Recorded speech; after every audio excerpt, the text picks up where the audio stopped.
Sometimes I might actually frame a performance around a certain idea that I've come across.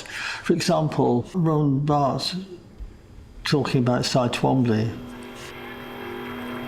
Here is a paradox. A fact is more purely defined if it is not clean. Take a common object. It is not its new and virgin state which best accounts for its essence. It is rather a state in which it is deformed, a little worn, a little dirtied, a little forlorn. The truth of things is best read in refuse. It is the smear that we find the truth of redness. It is a wobbly line that we find the truth of pencil.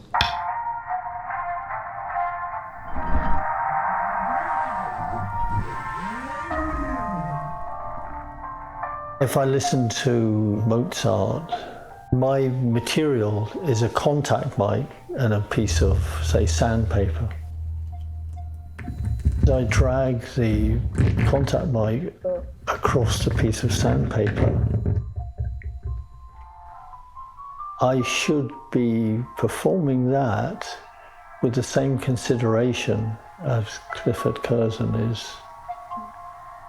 giving to the Mozart. Comparing your work with Mozart obviously sounds incredibly pretentious on one level, and I can see that. But it's the way I'm going to do it, like it or not.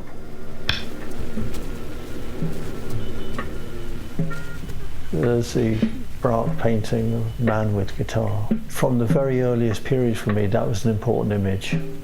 I think the reason I probably chose a guitar was because of the image aspect, in the way that the guitar was deconstructed, the man was deconstructed, and then spread equally across the canvas with no particular focal point. This often got me to think about, how does a guitar sound if it's deconstructed, then reconstructed?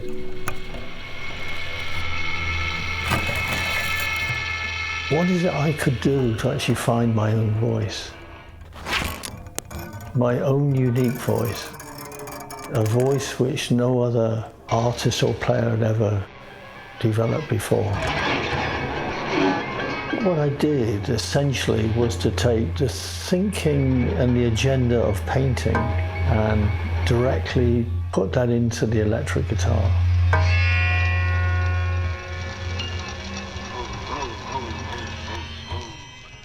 It was looking at Jackson Pollock and the American painters that needed to find their own voice to break with the European traditions. It seemed to me that Pollock did that in a flash by taking an easel painting canvas from the easel and laying it on the ground. And I also, in a flash, took the regular guitar, taking it and actually laying it initially on the floor. A whole number of things happened. One thing is that normal guitar techniques became inappropriate. I could take a knife, thread it through the strings, position it over the pickup, tap the knife, and it would kind of rattle in a seesaw manner. And suddenly I found ambiguity, because it wasn't clear what that was. You could see the sounds happening in front of you. In fact, in life, walking around the streets, you'd look for objects which you could lay on the guitar.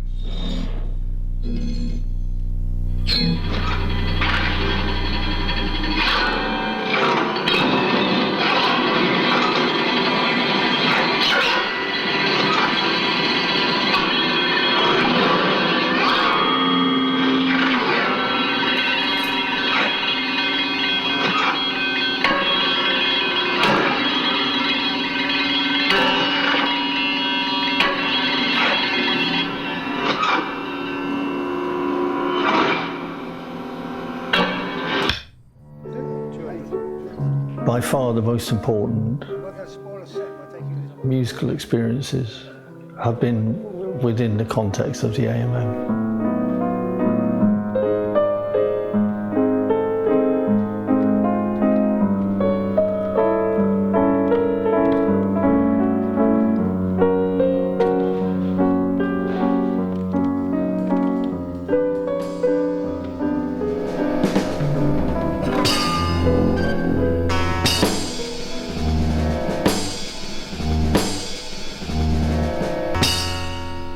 Is there a gap between? There's a slight gap, yeah. And then you've got... Yeah, it's almost, you could say, the circle is pure here. It's a circle. I probably irritated Eddie more than he irritated me. I was probably more strident in making demands. I think sometimes in music groups, that tension is important.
The AMM is an improvisatory group formed between November 1965 and March, April, June 66.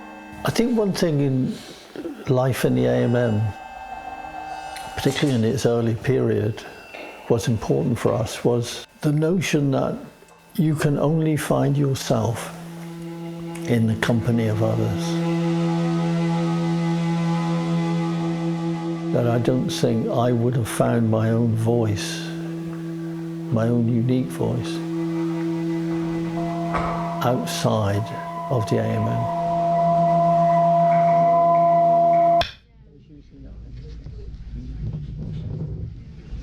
Do you mind if I move your coffee cup so I can start advertising?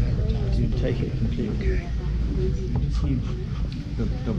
The mic on for the... We decided that we would invent a new music, that we admired and respected what black musicians had done in America. They invented something called jazz.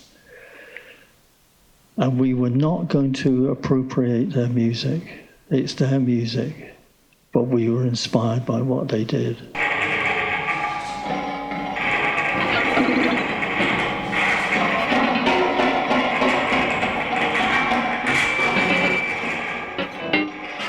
When Cornelius met musicians from AMM, he was astounded that we could actually play as well as he could play.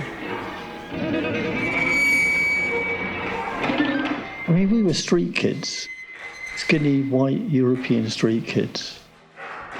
We were poor. He wanted to understand more about how we could do what we did without the background. Where does it all come from?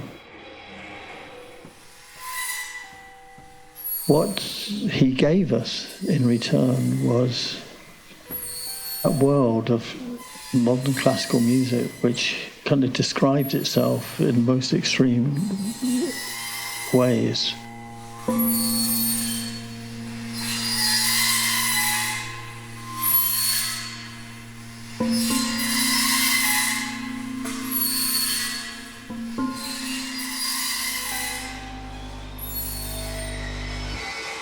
I think the guitar sound in AMM became kind of pivotal to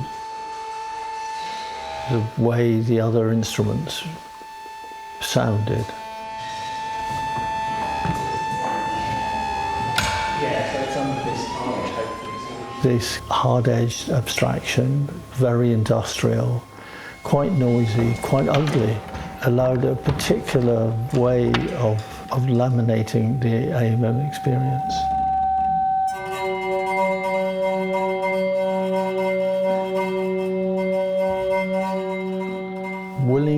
to wait was important in the AMM. With this hard edge abstraction, encountering the beautiful grand piano sound that John Tilbury, for example, or the very sharpness of Eddie Prevo's bowing, that the guitar was actually quite ugly in a sense, quite dirty. But there was something in that dirtiness, I think, which contrasted with the very classical, clean sounds that Tilbury would be producing and the very rich sounds that Eddie Prevost would be producing.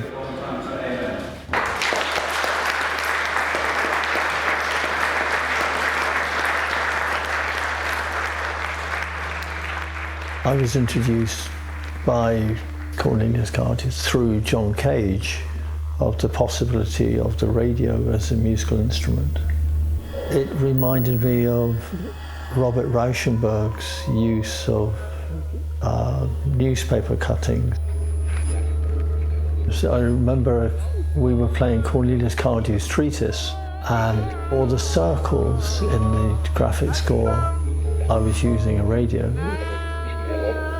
A big circle came off in the score, so I turned the radio on, tuned into the most wonderful kind of spoken voice, and allowed it to linger. Just fitted what we were doing.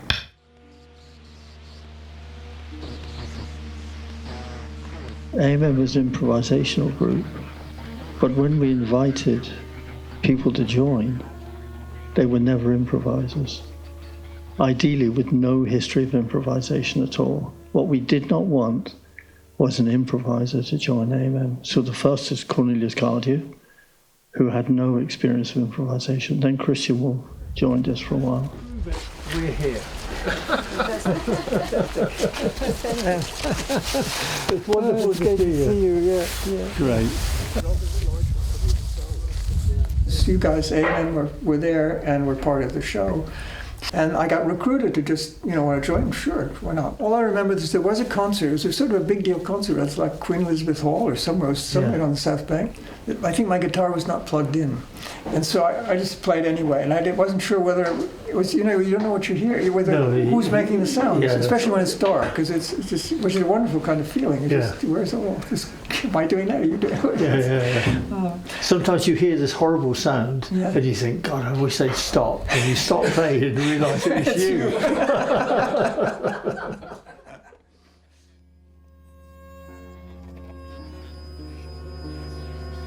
We seem so keen to create genres, divisions between musics.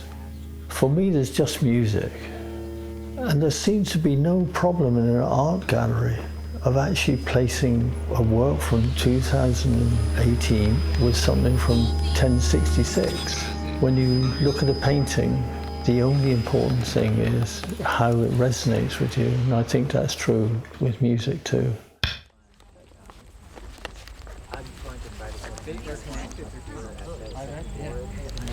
Yeah, it's amazing. Yeah, pretty extraordinary.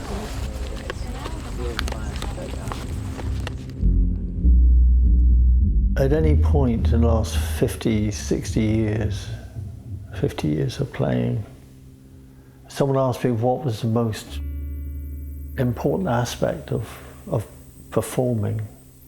Pretty sure I would have always said to inspire others to do their work. I think it's really important to give permission, but I think also to inspire.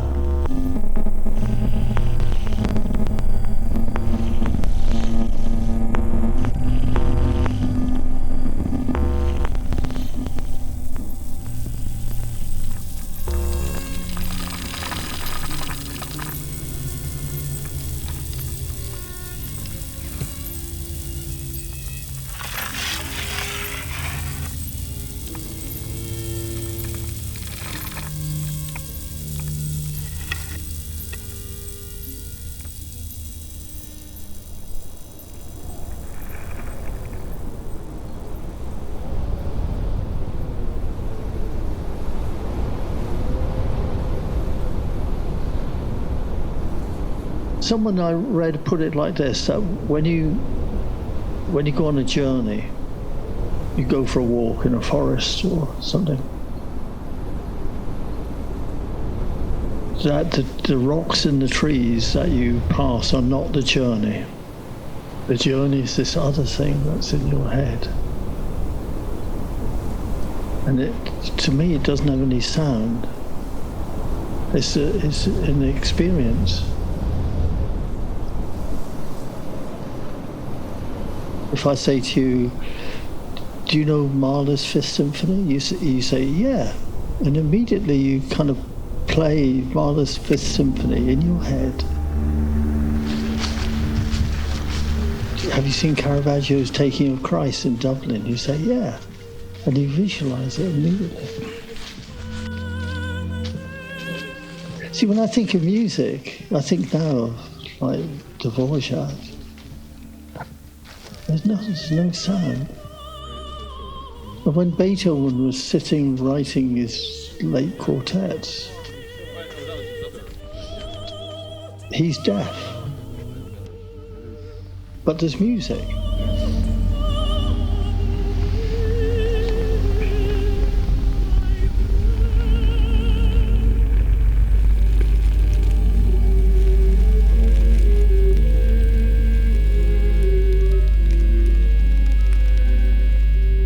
4 or 5 years ago, I was diagnosed with Parkinson's.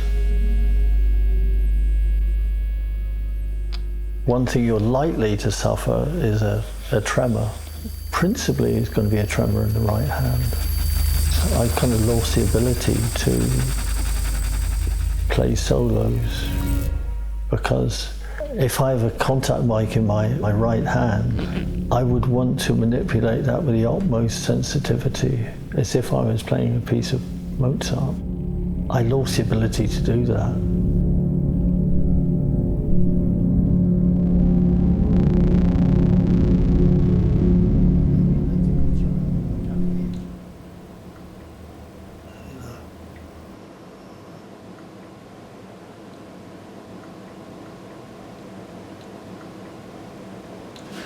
It's vibrating all the time. So the only way I can make it not vibrate like now is take a deep breath. In the skull we have these peepholes which are kind of conduits for communicating with the rest of the world.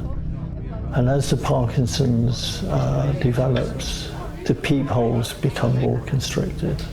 They kind of close down, their aperture is lessened very slowly, year by year, week by week, month by month, minute by minute, second by second. It is contracting, and these clicks happen. There's a fatalistic aspect for me of Parkinson's, that it will do what it wants to do. Whether I like it or not, it will have its way. So a way of recognizing that was to make a click track. A track which would just do what it does, and you wait for the click, and you wait, and then you get a click, then you wait, and you live between the clicks. But it's about you inside this skull, not able to do all the things that you want to do, but just doing the things you can do. So maybe we could turn the lights off.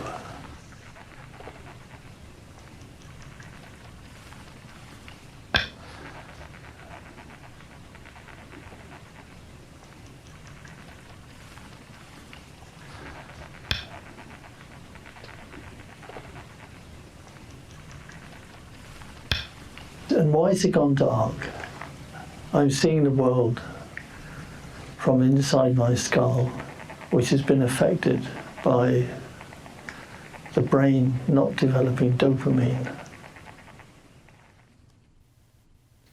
So the performance becomes a performance of what I cannot do, and a recognition of my own vulnerability.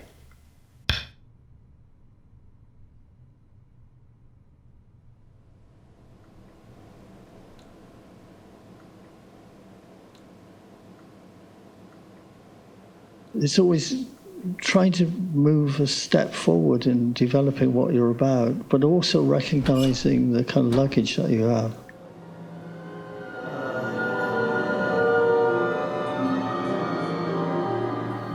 One poem starts, I lay my harp on the curved table, filled only with emotions. Why should I trouble to play? A breeze will come and sweep the strings.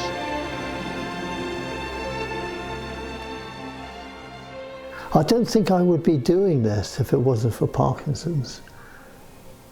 So Parkinson's is actually making me look afresh.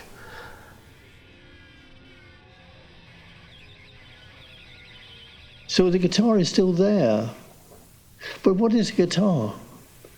What do you have to have in your hands to call it a guitar? I don't know what a guitar is, actually, when it comes right down to it. I haven't got a clue.